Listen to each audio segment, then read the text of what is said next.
Implement کر دیا جائے گا. ایز سچ ابھی اس طرح کی کوئی پیش رفت نہیں ہے. پرویز اختر خان کا یہ بھی کہنا تھا کہ والدین کو تاکید کی جاتی ہے کہ دوران اسکول بچوں کو گرم کپڑے پہنا کر بھیجیں. والدین کے لیے یہی ہے کہ پڑھانے سے تو بچوں کو نہیں روکنا چاہیے. حفاظتی تدابیر ہے نا, سردی کے لیے احتیاط ہیں, گرم کپڑے بچوں کو پہنائیں, لیکن یہ ڈیپینڈ کرتا ہے نا, اگر ان دیٹ کے اسکول 6 تاریخ سے کھل رہے ہیں تو وہ حفاظتی تدابیر ساری کی جائیں بچوں. ان کا کہنا تھا کہ اساتذہ کو بچوں کی صحت کے حوالے سے مکمل طور پر گائیڈ کر دیا گیا ہے.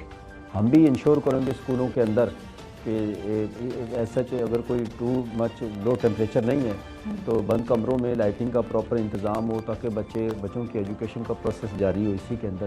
دوسری طرف والدین کا کہنا ہے کہ بچوں کی صحت کے حوالے سے کسی قسم کے کمپرومائز کے لیے تیار نہیں ہے. انہوں نے حکومت سے مطالبہ کیا ہے کہ چھٹیوں کی مدت بڑھا دی جائے.